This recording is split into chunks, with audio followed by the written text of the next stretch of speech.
আজকের বিশেষ পরিস্থিতিতে আমাদের এরকম ভাবে ক্লাসের অ্যারেঞ্জমেন্ট করতে হলো। আশা করি সমস্যা দ্রুত মিটে যাবে এবং আমরা আবার সরাসরি ক্লাসে একসাথে ক্লাস করতে পারবো। তো আজকে আমরা ইউনিট 1 আলোচনা করব, ইলেকট্রোস্ট্যাটিক্স। এখান থেকে মোট 8 নম্বরের প্রশ্ন মানে উচ্চ মাধ্যমিকে আসবে।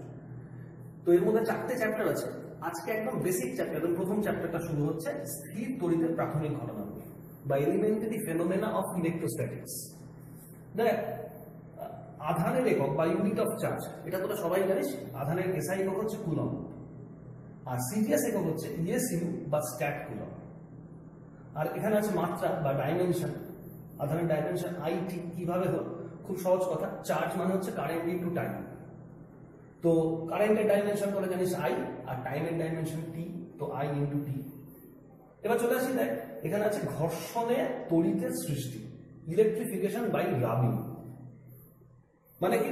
এটা তোরা ছোটবেলার ক্লাসেও পড়েছিস যে ধর দুটো বস্তুকে যদি একটার সাথে একটাকে ঘর্ষণ করা হয় তখন একটা পজিটিভলি চার্জ হয়, একটা নেগেটিভলি চার্জ হয়। কেন? আসলে কি, বিভিন্ন পদার্থের ইলেকট্রন আকর্ষণ করার ক্ষমতা বিভিন্ন রকম। মানে কোনো পদার্থের নিউক্লিয়াস তার ইলেকট্রনগুলোকে বেশি ধরে রাখতে চায়, অ্যাট্রাক্ট করতে চায় বেশি, আবার কেউ ইলেকট্রন একটু অত নিউক্লিয়াসের অ্যাট্রাকশন অত বেশি নেই। ফলে যখন তুই দুটোকে একসাথে ঘর্ষণ করছিস তখন ধর যার ইলেকট্রন ছেড়ে দেওয়ার টেন্ডেন্সি বেশি সে ইলেকট্রন ছেড়ে দেবে, আর ইলেকট্রন ছেড়ে দিল মানে সে পজিটিভলি চার্জ হয়ে যাবে। কারণ ইলেকট্রন মানে তো ঋণাত্মক আধান, সেটা ছেড়ে দেওয়া মানে কোনো বস্তু ধনাত্মক আধান যুক্ত হয়ে যাবে। আবার যখন ধর কোনো বস্তু ইলেকট্রন পেল সে তাহলে নেগেটিভলি চার্জ হবে, কারণ ইলেকট্রন নেগেটিভ চার্জ যেহেতু। তো সেটা এখানে আছে, দেখ এই যে ঘর্ষণজাত তড়িতের ব্যাখ্যা, এক্সপ্লেনেশন অফ ফ্রিকশনাল ইলেকট্রিসিটি। একটি বস্তু থেকে অপর বস্তুতে ইলেকট্রনের স্থানান্তর বল, exchange of electron from one to another বল। বুঝতেই পারছিস? তো আরেকটা কথা আছে, দেখ এখানে একটা স্থির তড়িৎ শ্রেণী বলে একটা কথা লেখা আছে, বা ইলেকট্রোস্ট্যাটিক সিরিজ। এই জিনিসটা কি তোরা বইতেই দেখবি, একটা চার্ট করা আছে, পরপর দেখবি 10, 12টা 14টা মেটেরিয়ালের নাম দেওয়া আছে। তো ধর এখানে যে কোনো, ধর আমি বললাম যে একদম তালিকার 5 নম্বরে যে পদার্থটা আছে তার সাথে তুই 7 নম্বরের পদার্থটা ঘর্ষণ করবি। যে উপরে থাকবে মনে রাখবি সে পজিটিভলি চার্জ হবে, আর যে নিচে থাকবে তার সে নেগেটিভলি চার্জ হবে। মানে 5 আর 7 নম্বর তালিকায় থাকা দুটো বস্তুর মধ্যে ঘর্ষণ করা হলে 5 হবে পজিটিভ চার্জ, 7 হবে নেগেটিভ চার্জ। আবার ধর যদি 7-এর সাথে 8-এর ঘর্ষণ করিস তখন 7 কিন্তু পজিটিভ চার্জ হবে আর 8 কিন্তু নেগেটিভ চার্জ হবে। তো এটাই হচ্ছে স্থির তড়িৎ শ্রেণী বা ইলেকট্রোস্ট্যাটিক সিরিজ, বই থেকে দেখবি, খুব সাধারণ ব্যাপার। নেক্সট দেখ একটা কথা বলি, এই যে আধানের সংরক্ষণ সূত্র, principal of conservation of charge, ভীষণ ইম্পর্টেন্ট জিনিস, পরীক্ষাতে কিন্তু এর প্রশ্ন আসে এখান থেকে। সাধারণ একটা ব্যাপার বলছে, কোনো বিচ্ছিন্ন বস্তু সংস্থার মোট আধানের পরিমাণ ধ্রুবক, sum of total charges of an isolated system is 0। আচ্ছা, এর মানেটা কি? মানে হচ্ছে দেখ তুই যে একটা বস্তুর সাথে একটা বস্তু ঘর্ষণ করবি তার ফলে একটা পজিটিভ চার্জ হলো, একটা নেগেটিভ চার্জ হলো। যতটা পজিটিভ চার্জ হবে ঠিক সমান ম্যাগনিটিউডে কিন্তু নেগেটিভ চার্জ হবে। মানে আলটিমেটলি কিন্তু প্রথমে দুটো বস্তু নিস্তড়িত ছিল এবং তারপরেও কিন্তু সমান প্লাস সমান মাইনাস তৈরি হয়েছে, তার মানে নেট চার্জটা কিন্তু 0। মানে তুই কোনো এমন কিছু করতে পারবি না মানে যার ফলে আধান বেড়ে যাবে বা কমে যাবে। টোটাল ধর একাধিক বস্তু আছে, 2, 3, 4, 5টা, তাদের মধ্যে প্রথমে তাদের কোনো চার্জ ছিল না, এবার তুই কিছু ইলেকট্রন এখান থেকে এখানে দিলি, এখান থেকে এখানে দিলি, তারপরে কারো প্লাস কারো মাইনাস চার্জ তৈরি হলো, কিন্তু টোটাল চার্জের পরিমাণটা কিন্তু সবসময় একই থাকে। ঠিক আছে, নেক্সট আমরা চলে আসি, দেখ একটা ইলেকট্রনের আধান, চার্জ অফ অ্যান ইলেকট্রন। এটা অনেকে জানিস। আসলে এই চ্যাপ্টার বলে না, বিভিন্ন চ্যাপ্টারে বিভিন্ন অঙ্ক করার সময় এটা তোদের কাজে লাগবে, মনে রাখতে হবে ডেটাটা। 1E হচ্ছে -1.6 × 10⁻⁻19 কুলম। আর স্ট্যাট কুলম্বে যদি নিয়ে যাস, দেখ যেহেতু এখানে বলা হয়নি, একটা কথা বলি, দেখ এখানে এই কুলম আর স্ট্যাট কুলম্বের একটা রিলেশন আছে। 1 কুলম মানে হচ্ছে 3 × 10⁹ স্ট্যাট কুলম। ঠিক আছে, তাহলে এই যে 1 কুলম হচ্ছে এত স্ট্যাট কুলম, তাহলে তুই যখন ইলেকট্রনের চার্জটাকে কুলমটাকে স্ট্যাট কুলম্বে নিবি তাহলে এই সংখ্যাটা দিয়ে তোকে গুণ করতে হবে, গুণ করলে দেখবি এটা চলে আসছে। তাহলে স্ট্যাট কুলম্বে এটাই হচ্ছে ইলেকট্রনিক চার্জের ভ্যালু। নেক্সট আমরা চলে আসি ইলেকট্রনের ভর, মাস অফ অ্যান ইলেকট্রন। কিছু না, শুধু তথ্য, এগুলো বুঝতেই পারছি, বোঝানোর কিছু নেই।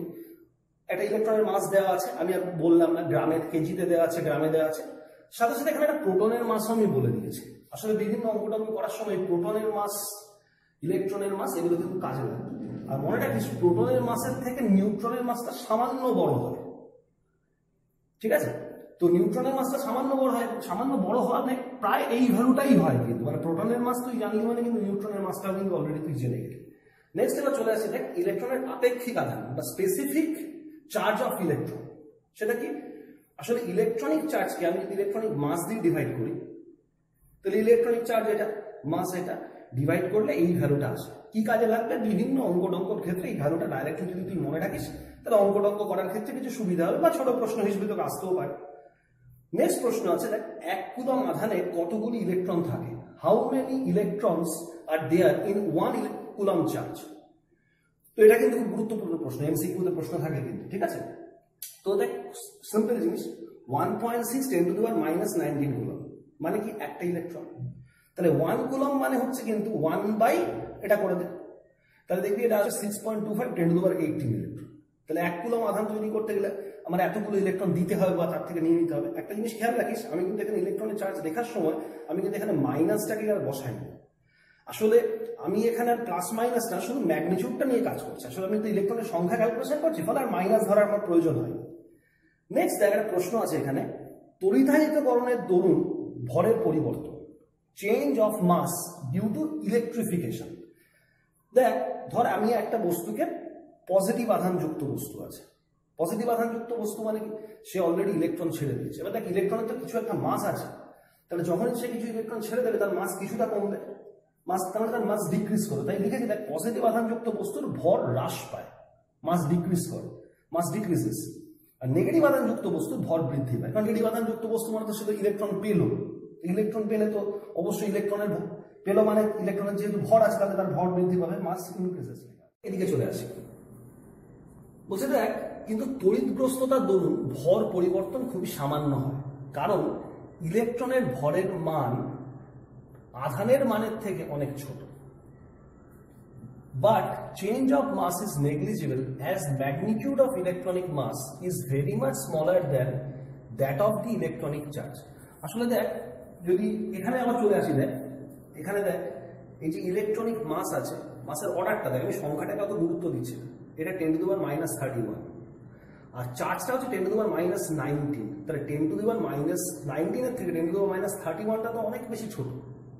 তার মানে কি হচ্ছে দেখ, তার মানে যে যদি ইলেকট্রন একটা থেকে বেরিয়ে যায় চার্জটা তুলনামূলকভাবে বেশি পরিবর্তন হবে, মাস কিন্তু এমন কিছু চেঞ্জ হবে না, মাসটা তো খুব অল্প, সে কথাটাই কিন্তু ওখানে বলা আছে। চলো আবার এখানে চলে আসে, দেখ এখানে বলছে যে একটি বস্তুতে -5 মাইক্রোকুলম আধান দিতে কতগুলি ইলেকট্রন স্থানান্তর করতে হবে। এই সংখ্যাটা যে কোনো কিছু থাকতে পারে, পরীক্ষায় বুঝতেই পারছিস। আর একটা কথা আরো জিজ্ঞেস করেছে, এর দরুন বস্তুর ভরে কিরূপ পরিবর্তন হবে। How many electrons should be transferred to give -5 microcoulomb charge to a body? Calculate its change of mass. দেখ একই রকম আগে যেরকম করেছি। আচ্ছা একটা কথা বলি, দেখ মাইক্রোকুলম, মাইক্রো কথাটার মানে কিন্তু তোরা জানিস 10⁻⁻6, ঠিক আছে? তো 5 মাইক্রোকুলম মানে 5 × 10⁻⁻6 কুলম। এবার দেখ সেই আবার পুরোনো মেথড, এত কুলম মানে একটা ইলেকট্রন, তাহলে এত কুলম মানে কতগুলো ইলেকট্রন সেটা। আর দেখ যেহেতু -5 মাইক্রোকুলম বলা হয়েছে, তাহলে ওকে কিন্তু ইলেকট্রন দিতে হবে, তাহলে বস্তুটাকে আমি এতগুলো ইলেকট্রন দেব, পরিষ্কার কথা। আর বস্তুর ভর থেকে ইলেকট্রন দিচ্ছি মানে তো ভর বাড়বে, তো ভর কতটা বাড়বে? একটা ইলেকট্রনের মাস এত, তাহলে এতগুলো ইলেকট্রন যদি দিস তাহলে এত, এটাকে মাল্টিপ্লাই করে দে, তাহলে কত আসবে সেটা নিজেরা করে নিবি, এত কেজি মাস তাহলে তার বাড়বে, ঠিক আছে? দেখ এবার চলে আসি আধানের কোয়ান্টাম বা কোয়ান্টাইজেশন অফ চার্জ, ভীষণ গুরুত্বপূর্ণ টপিক, ঠিক আছে? কি টপিকটা আগে, আচ্ছা তোদের আগে সবার আগে বুঝতে হবে যে কোয়ান্টা কথাটার মানে। দেখ কোয়ান্টা কথাটার মানে হচ্ছে কণা। জানিস তো আমাদের এই জগতে যা কিছু আমরা দেখি দুটো জিনিস দিয়ে তৈরি হয়েছে, একটা হচ্ছে কণা আর একটা হচ্ছে তরঙ্গ। কণা মানে কি? তোর যার কিছু স্পেসিফিক লোকেশন আছে, মানে কণা কিন্তু যে কোনো জায়গায় থাকতে পারে। তার এই যে পেনটা কিন্তু একটা কণা, এই পেনটা এখানে আছে মানে এই পেনটা অন্য কোনো জায়গায়, কিন্তু আমি যে কথা বলছি তার যে শব্দ কিন্তু পুরো জায়গায় ছড়িয়ে আছে, শব্দ কোথাও নেই তুই বলতে পারবি। তাহলে শব্দ সর্বব্যাপী, সব জায়গায় থাকতে পারে। কণা কিছু কিছু নির্দিষ্ট অবস্থানে থাকে, মানে পার্টিকেল কিছু নির্দিষ্ট লোকেশনে থাকে। এবার দেখ একটা কথা বলছি যে তুই একটা বস্তুকে ধর একটা ইলেকট্রন দিয়েছিস, তাহলে তার চার্জ কত হবে? ই বা -এ। দুটো ইলেকট্রন দিয়েছে তাহলে তার চার্জ কত? -2। আচ্ছা একটা ইলেকট্রন দেওয়া মানে কি? তার চার্জ হচ্ছে -1.6 × 10⁻⁹। দুটো ইলেকট্রন দিলি মানে কি? তাহলে তাকে 2 দিয়ে মাল্টিপ্লাই করে দে, 1.6 কে যদি 2 দিয়ে মাল্টিপ্লাই করিস তাহলে সেটা হবে 3.2 10 টু দি পাওয়ার -19 কুলম্ব। এবার আমি তোকে যদি প্রশ্ন করি, আচ্ছা বলতো কোনো বস্তুর আধান কি 3 × 10 টু দি পাওয়ার -19 কুলম্ব হতে পারে? দেখ সেটা তো ইলেকট্রনিক চার্জের সাথে মানে তার তো ইন্টিজার হচ্ছে না, মানে 1.6 তার সাথে 2 গুণ করা মানে তো 3.2 হয়ে গেল। 3 × 10 to the power -19 coulomb charge, এটা কোনো বস্তুর আধান কখনো হওয়া সম্ভব? কোনো কণার আধান এরকম হতে পারে না। তাহলে যে কোনো বস্তুর আধান কিন্তু ইলেকট্রনিক চার্জের ইন্টিজার হবে। দেখ সেটা এখানে বলা হয়েছে, Q সমান প্লাস মাইনাস এনই, এনটা কি যে কোনো ইন্টিজার। ইলেকট্রনিক যে কোনো বস্তুর আধান সবসময় ইলেকট্রনিক চার্জের ইন্টিগ্রাল মাল্টিপল হবে, সরল গুণিতক হবে। তার মানে কি কোনো বস্তুর আধান কিন্তু যে কোনো মানের হওয়া সম্ভব না, কিছু নির্দিষ্ট মানের আধান হয় কিন্তু কোনো বস্তুর সম্ভব। অর্থাৎ এই প্রপার্টিটা কিসের মতো? বস্তুর মতো বা কণার মতো। কোয়ান্টাম মানে কি বলেছিলাম? কণা। কণার কিছু নির্দিষ্ট অবস্থানে থাকে, তাহলে কোনো বস্তুর আধান সবসময় কিন্তু কিছু নির্দিষ্ট মানের হতে পারে। যে কোনো কিছু আধান একটা বস্তুর হওয়া সম্ভব। তো এই ব্যাপারটাকেই বলা হয় কোয়ান্টাইজেশনাল চার্জ। তো এটা শুধু কিন্তু ধর পরীক্ষায় প্রশ্ন হলো আধানের কোয়ান্টাম কাকে বলে, এটা লিখে দিলে কিন্তু হবে না। আমি এখানে এরকম ভাবে ছোট করে লিখেছি, বই থেকে তোরা স্টেটমেন্টটা দেখে নিবি, ঠিক আছে? আমি তো পাঠাবো তোদেরকে বিয়েটা, তো ওখান থেকে দেখে নিবি। নেক্সট দেখ সেরকমই একটা প্রশ্ন জিজ্ঞেস করেছে, বলছে একটি ক্ষুদ্র কণার আধান 4 × 10 টু দি পাওয়ার -19 কুলম্ব, কথাটি সত্যতা ব্যাখ্যা করে। Charge of a small particle is 4 × 10 to the power -19 coulomb, justify the statement. দেখ এখানে লেখা আছে এটি সম্ভব নয়, কারণ আমি লিখিনি। তুই বুঝতেই পারছিস এই 1.6 10 টু দি পাওয়ার -19 কুলম্ব এটা ইলেকট্রনিক চার্জ, তার মানে তুই 1.6 কে মাল্টিপল করলে কিন্তু এই 4 সংখ্যাটা পাবি না, 4 সংখ্যাটা পাবি না। তাহলে কখনোই কোনো কণার আধান যদি এটা থাকে এটা হওয়া সম্ভব না, এটা বোঝাই যাচ্ছে। মানে হতে পারে কি 1.6 10 to the power -19, 3.2 10 to the power -19, 4.8 10 to the power মানে 1.6 এর ইন্টিগ্রাল মাল্টিপল, এটা হওয়া কখনোই সম্ভব না, সেটাই লেখা আছে। নেক্সট বলা আছে দেখ আধানের অপরিবর্তনীয়তা, ইনভ্যারিয়েন্স অফ চার্জ। এটা কি বলেছে দেখ, আধানের মান নির্দেশ তন্ত্রের উপর নির্ভর করে না, অর্থাৎ কিউ স্থির ইকুয়াল টু কিউ গতিশীল। মানে কি, মানে ধর তোদের নির্দেশ তন্ত্রের কনসেপ্ট তোদের আছে, মানে তোরা ক্লাস 11-এ পড়েছিস নির্দেশ তন্ত্র, যে ফ্রেম অফ রেফারেন্স। মানে কি, ধর কোনো একটা তুই ধর দাঁড়িয়ে আছিস, তোর বাস দিয়ে একটা বাস গেল, তুই বাসটাকে যে গতিবেগে যেতে দেখবি। এবার তুই যদি সাইকেল নিয়ে যাস, একই বাসকে দেখলে কিন্তু একই গতিবেগ দেখবি না, মানে গতিবেগের মানটা কিন্তু নির্দেশ তন্ত্রের উপর নির্ভরশীল। কিন্তু জানিস তো আধানের মান কিন্তু তোর গতিবেগের উপর নির্ভরশীল না, মানে নির্দেশ তন্ত্রের উপর নির্ভরশীল না। মানে তুই ধর দাঁড়িয়ে আছিস, একটা আধান দেখছিস 5 কুলম্ব, তুই হাঁটছিস, ওই আধানটাকে তুই 5 কুলম্বই দেখবি। মানে কি কিউ স্থির ইকুয়াল টু কিউ গতিশীল। অর্থাৎ কি দেখ ইংরেজিতে যদি বলি স্টেটমেন্টটা, amount of charge is independent of choice of reference frame, that is Q rest equal to Q moving. বোঝা গেছে ব্যাপারটা? ঠিক আছে, তো চল তারপরে টপিকে চলে গেছে। দেখ স্থির তড়িৎ আবেশ বা ইলেকট্রোস্ট্যাটিক ইন্ডাকশন ইম্পর্টেন্ট জিনিস। কিরকম দেখ, ধর এটা একটা যে কোনো বস্তু নিস্তড়িৎ, কিন্তু ইনিশিয়ালি এটা নিস্তড়িৎ, আর এটা একটা পজিটিভ চার্জ বস্তু, এটাকে কাছে এনেছিস, তখন এই পাশের আকর্ষণে এইদিকে মাইনাস চার্জ তৈরি হবে, আর ঠিক উল্টো দিকটাতে সমধর্মী আধান মানে প্লাস চার্জ তৈরি হবে। মানে কাছাকাছি সাইডে অপোজিট চার্জ, দূরের প্রান্তে সেম চার্জ তৈরি হবে। দেখ যেটা তার মানে দেখ এখানে যে এই যে প্লাস মাইনাসটা তৈরি হলো, এর কারণটা মানে এই তৈরি হওয়ার কারণটা কি সেটা আমরা একটু পরে ব্যাখ্যা করছি। তো যেটা তৈরি হলো সেটাকে আমরা বলি আবিষ্ট আধান বা ইনডিউসড চার্জ, ঠিক আছে? আর এখানে দেখ যে আবেশটা তৈরি করলো এটাকে বলা হয় আবেশী আধান বা ইনডিউসিং চার্জ। আর এই পুরো ফেনোমেনাটাকে আমরা বলি হচ্ছে ইলেকট্রোস্ট্যাটিক ইন্ডাকশন বা স্থির তড়িৎ আবেশ। আচ্ছা আরেকটা কথা বলি, এই যে এদিকে প্লাস বা মাইনাস তৈরি হলো, এই প্লাস মাইনাসের পরিমাণটা কিন্তু সমান হবে। এই যে বলেছি উভয়ের মান সমান, এই দুটোর ম্যাগনিটিউড কিন্তু সেম হবে। কারণ সে আবার সেই পুরনো কথা, নাহলে কিন্তু তোর ওই মানে যদি ম্যাগনিটিউডটা অসম হয় তাহলে তো আলটিমেটলি নেট চার্জ, ধর এই বস্তুটা তো প্রথমে কোনো নেট চার্জ ছিল না, তাহলে আলটিমেটলি এর পরেও কোনো নেট চার্জ থাকবে না। কিন্তু দুদিকের চার্জ যদি অসমান হয়ে যায় তাহলে আলটিমেটলি তো এর আগে যে পড়েছিলাম আধানের সংরক্ষণ সূত্র বা principal of conservation of charge, তাহলে সেটা ভায়োলেটেড হবে। তাহলে অবশ্যই দুটো কিন্তু সমান পরিমাণে তৈরি হবে। এবার চলে আসি এটা হয় কেন, মানে এই যে প্লাস মাইনাসটা তৈরি হলো হয় কেন। স্থির তড়িতাবেশের ব্যাখ্যা বা এক্সপ্লেনেশন অফ ইলেকট্রোস্ট্যাটিক ইন্ডাকশন, ঠিক আছে? তো এর দুরকম ব্যাখ্যা আছে দু ধরনের পদার্থের ক্ষেত্রে, একটা হচ্ছে কন্ডাক্টরের ক্ষেত্রে আর একটা হচ্ছে নন কন্ডাক্টিং মেটেরিয়ালের ক্ষেত্রে। ক্ষেত্রে, মানে কন্ডাক্টর মানে পরিবাহী পদার্থ, আর নন কন্ডাক্টরটা পরে বলছে, আগে পরিবাহী পদার্থের কথাটা বলি। দেখ এখানে লেখাই আছে মুক্ত ইলেকট্রনের স্থানান্তরকরণ, মানে পরিবাহী পদার্থের ক্ষেত্রে ইলেকট্রোস্ট্যাটিক ইন্ডাকশন কেন হয়, স্থিরতড়িৎ আবেশ কেন হয়, সেটা মুক্ত ইলেকট্রনের স্থানান্তরকরণ বা মুভমেন্ট অফ ফ্রি ইলেকট্রন। আমি এখান থেকে এই ছবিটা থেকে ব্যাখ্যা করছি। তোরা জানিস ধর এটা একটা পরিবাহী পদার্থ, পরিবাহী পদার্থের যারা তড়িৎ পরিবহন করতে পারে, কেন করতে পারে, এদের মধ্যে প্রচুর ফ্রি ইলেকট্রন থাকে। তো এর মধ্যে প্রচুর ফ্রি ইলেকট্রন রয়েছে এবং ইলেকট্রনটা এর মধ্যে সমানভাবে ছড়ানো থাকে ইনিশিয়ালি।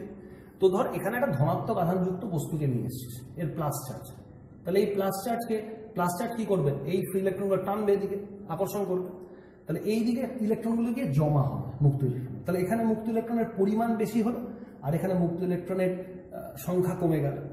তাহলে যেদিকে ইলেকট্রনের ডেফিসিয়েন্সি হবে, কমে যাবে, সেদিকটা প্লাস হবে, উল্টো দিকটা মাইনাস হবে। যদি দেখ এটা নেগেটিভ চার্জ বস্তু দিয়ে আমি জিনিসটা করতাম, তাহলে নেগেটিভ চার্জ বস্তু ইলেকট্রনকে বিকর্ষণ করতো, ইলেকট্রনকে রিপালস করে এদিকে ঠেলে দিত, তাহলে তখন এদিকটা নেগেটিভ হতো, এদিকটা তখন প্লাস হতো। ঠিক আছে, তো যাই এখানে চলে আসে। দেখ এখানে আরেকটা কথা আমাদের বলার আছে, যে ধর এটা একটা পরিবাহী, তো পরিবাহীর মধ্যে কাছে আমরা এরকম একটা, এটা কিন্তু নিস্তড়িত, ইনিশিয়ালি নিস্তড়িত, মানে আগে এই যে ছবিটা এইখান দিয়ে দেখ একটা কানেকশন দেওয়া আছে, এই কানেকশনটা কথা এখন ভুলে যায়, এটা নেই ভাব। তাহলে আমরা এখানে একটা প্লাস চার্জ যুক্ত বস্তুকে এনেছি, এটা ইনিশিয়ালি নিস্তড়িত ছিল, তখন এদিকে মাইনাস তৈরি হবে, এদিকে প্লাস তৈরি হবে। এবার দেখ এই দিকের যে প্লাস তৈরি হচ্ছে, এখানে দেখাচ্ছে দেখ এই যে প্লাস তৈরি হয়েছে, এই প্লাসের সাথে প্লাসের সাথে তো বিকর্ষণ হয়। এবার আমি এখানে দেখ একটা আর্থিং করে দিয়েছি, মানে তার দিয়ে এটা আর্থের সাথে কানেক্ট করে দিয়েছি। তার দিয়ে যদি আর্থের সাথে কানেক্ট করে দিই, এই প্লাসের সাথে এই প্লাসের যে, মানে এখানে তো কিছু প্লাস ছিল, এখানে তো প্লাস ছিল, তো এই প্লাসগুলোকে কি এই প্লাসটা বিকর্ষণ করে ঠেলে দেবে। এবার ঠেলে দিলে এটা যেমন এই বাসটা সবচেয়ে দূরে এখানে এসে অবস্থান করছে, আর তো বেরোনোর জায়গা নেই, কিন্তু তুই যদি আর্থের সাথে কানেকশন করে দিস, তাহলে এই প্লাসগুলো এখন বাইরে বেরিয়ে চলে যাবে, মানে এই প্লাসটা কিন্তু এখানে থাকবেই না। তাহলে দেখ এই যে চার্জটা, মানে যেটা দূরের দিকে যে চার্জটা তৈরি হয়েছে, এই চার্জটা কিন্তু বাইরে বেরিয়ে যেতে পারে, সেই জন্য এটাকে আমরা বলি ফ্রি চার্জ বা মুক্ত আধান। কিন্তু দেখ যতই তুই আর্থের সাথে কানেক্ট করিস না কেন, এই নেগেটিভ চার্জটা কিন্তু কখনোই বাইরে বেরিয়ে যাবে না, এখানেই থাকবে, কারণ এই প্লাস তুই নেগেটিভকে টেনে ধরে রেখেছে। হ্যাঁ, যদি তুই এটাকে সরিয়ে নিয়ে যাস তাহলে এই মাইনাসটা বেরিয়ে যাবে, কিন্তু এর উপস্থিতিতে এই চার্জটা কিন্তু বেরোতে পারবে না। কোন চার্জটা? যেটা আবেশী আধানের কাছাকাছি আছে, টেনে ধরে রয়েছে। ঠিক আছে, তো এটাকে আমরা বলি বদ্ধ আধান বা বাউন্ড চার্জ। তাহলে বোঝা গেল কেন পরিবাহীর ক্ষেত্রে স্থির তড়িৎ আবেশ হয়। আবারও বলছি, মুক্ত ইলেকট্রনের স্থানান্তর হবে। ঠিক আছে, এবার চলে আসি অন্তরক পদার্থের ক্ষেত্রে এর ব্যাখ্যা। মানে ফর ইনসুলেটর আমরা কেন ইলেকট্রোস্ট্যাটিক, অন্তরক পদার্থের কিন্তু মোটেই ফ্রি ইলেকট্রন থাকে না, কিন্তু অন্তরক পদার্থও কিন্তু এই স্থির তড়িৎ আবেশের যে প্রপার্টিটা আছে এটাকে কিন্তু শো করে। তাহলে অন্তরক পদার্থ কিভাবে এই প্রপার্টিটা শো করে? কারণ অন্তরক পদার্থের তো এই ব্যাপার ফ্রি ইলেকট্রনের কনসেপ্ট এখানে কাজে লাগছে না। তো দেখ এমনিতে একটা পরমাণু স্ট্রাকচার কেন হয়? মাঝখানে নিউক্লিয়াস, তার চারপাশে বিভিন্ন কক্ষপথে ইলেকট্রনগুলো ঘুরছে, এই একটা পরমাণুর বেসিক স্ট্রাকচার। এবার এই পরমাণুর কাছে যদি তুই একটা ধনাত্মক আধানযুক্ত বস্তুকে নিয়ে আসিস, তখন ইলেকট্রনগুলো চাইবে সরে যাবে, কোন দিকে? প্লাসের দিকে সরে যাবে। তখন তাকে এই যে ইলেকট্রনের যে অরবিটগুলো একটু ডিস্টর্টেড হয়ে গেল, মানে কি ইলেকট্রনগুলো এপাশে সরে এলো আর নিউক্লিয়াসটা কিন্তু একটু এর সাথে বিকর্ষণ হবে, কারণ নিউক্লিয়াস তো পজিটিভ চার্জ, তাহলে নিউক্লিয়াসটা একটু দূরে চলে যাওয়ার চেষ্টা করছে, ইলেকট্রনগুলো এদিকে সরে যাওয়ার চেষ্টা হচ্ছে। মানে এই পরমাণুর মধ্যে একটা পোলারাইজেশন হলো, মেরুবর্তীকরণ হলো। মেরুবর্তীকরণ মানে কি? দেখ এখানে কি ছিল, নিউক্লিয়াস মাঝখানে, ইলেকট্রনগুলো সমানভাবে ঘিরে আছে, প্লাস চার্জটাকে মাইনাসটা সমানভাবে ঘিরে আছে। কিন্তু এখানে কিন্তু তা নয়, এখানেও প্লাস চার্জটা একটু এপাশে সরে আসছে এর প্রভাবে, আর মাইনাসটা এদিকে সরে যাচ্ছে। এই যে দুদিকে, মানে আমি বলতে পারি এই পরমাণুটা একদিকে মাইনাস আর একদিকে প্লাস চার্জ একটু সেপারেটেড হয়ে গেল, বিচ্ছিন্ন হয়ে তারা আলাদা হয়ে চলে গেছে সেরকমটা না, কিন্তু পরমাণুর মধ্যে একদিকে মাইনাস চার্জ একদিকে প্লাস চার্জ। তো আমি যদি নিচের ছবিতে যাই দেখতে পাবি, তাহলে আমি পরমাণুগুলোকে যদি এখন এরকম ভাবে দেখাই যে পদার্থের মধ্যে যে পরমাণুগুলো আছে, তো এদিকটাতে ইলেকট্রন বেশি বলে এই দিকে নেগেটিভ চার্জ স্টোর হয়েছে আর এদিকটাতে প্লাস চার্জ স্টোর হয়েছে। এবার দেখ মাঝখানের প্লাস মাইনাস গুলো কিন্তু নালিফাই করে দেবে, কিন্তু আলটিমেটলি এদিকের প্লাস গুলোকে নালিফাই করার কেউ নেই, তাহলে এই দিকটা প্লাস এদিকটাতে মাইনাস। এরকম একটা স্টেট, তাহলে এই ইলেকট্রোস্ট্যাটিক ইন্ডাকশনে প্লাস মাইনাস তৈরি হওয়ার ব্যাপারটা এখানেও তৈরি হচ্ছে। কিন্তু এখানে কিন্তু মুক্ত ইলেকট্রনের স্থানান্তরকরণের কোনো প্রশ্নই নেই, কারণ এখানে মুক্ত ইলেকট্রন বলে কিচ্ছু নেই। এখানে কিন্তু এই যে পরমাণুর চেহারাটার পরিবর্তন হলো, ঠিক আছে, মানে আমরা যেটাকে ভালো কথায় বলি মেরুবর্তীকরণ বা পোলারাইজেশন, এই যে পোলারাইজেশন শব্দটা এখানে আছে, দেখ মেরুবর্তীকরণ, এই কথাটা কিন্তু ইম্পর্টেন্ট। পোলারাইজেশন এই কথাটা কিন্তু ইম্পর্টেন্ট। তো এর জন্য কিন্তু এখানে এই ঘটনাটা ঘটল। আরেকটা কথা বলি দেখ, এক্ষেত্রে কিন্তু এই মুক্ত আদান বদ্ধ আদানের কথাটা চলবে না। কারণ এই যদি আমি ধর একটা কথা বলি, এটা আমি যদি আর্টের সাথে কানেক্ট করে দিই, এই প্লাস কিন্তু বাইরে বেরিয়ে যাওয়ার কোনো সুযোগ নেই, ঠিক আছে? ফলে মুক্ত আধান বদ্ধ আধানের যে কনসেপ্ট, এটা কিন্তু পরিবাহীর জন্য অ্যাপ্লিকেবল, অন্তরক পদার্থের ক্ষেত্রে অ্যাপ্লিকেবল নয়। বোঝা গেল তো বিষয়টা? আরেকটা কথা বলে আজকে শেষ করব। দেখে যে অন্তরক বা ইনসুলেটর, এদেরকে জানিস তো ডাইলেকট্রিক মিডিয়াম বলে, পরাবৈদ্যুতিক মাধ্যম বলে। এই শব্দটা পরাবৈদ্যুতিক মাধ্যম, এটা খুব ইলেকট্রোস্ট্যাটিক, একটা খুব গুরুত্বপূর্ণ জিনিস। এই কথাটা বারবার এরপরে আসবে, মনে রাখিস। ইনসুলেটরকেই আমরা পরাবৈদ্যুতিক মাধ্যম বলি। আসলে পরাবৈদ্যুতিক মাধ্যম মানে হচ্ছে যাদের এই পোলারাইজেশনটা হয়, অর্থাৎ মেরুবর্তীকরণটা ঘটে, তাদেরকেই আমরা বলি হচ্ছে পরাবৈদ্যুতিক মাধ্যম। এবার জেনারেলি মোটামুটি সব ইনসুলেটরেরই এই জিনিসটা ঘটে। ফলে সব ইনসুলেটরই মোটামুটিভাবে পরাবৈদ্যুতিক মাধ্যম। মোটামুটিভাবে কথাটা বললাম এই কারণে, ধর আমি যদি ভ্যাকুয়ামের কথা বলি, ভ্যাকুয়াম মানে তোর শূন্যস্থান। দেখ শূন্যস্থান কিন্তু একটা ইনসুলেটর, কারণ সেখানে তড়িৎ পরিবহন করার জন্য কেউ নেই।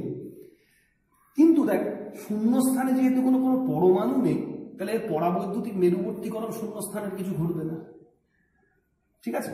তাহলে পরাবৈদ্যুতিক মেরুবর্তীকরণ যেহেতু ঘটবে না, তাহলে শূন্য মাধ্যমকে আমি কিন্তু সেই অর্থে ডাইলেকট্রিক মিডিয়াম বলতে পারবো না, কিন্তু সেটা কিন্তু ইনসুলেটর। মানে ইনসুলেটর হওয়া সত্ত্বেও আমি শূন্য মাধ্যমকে কিন্তু সেই অর্থে পরাবৈদ্যুতিক মাধ্যম বা ডাইলেকট্রিক মিডিয়াম বলতে পারবো না।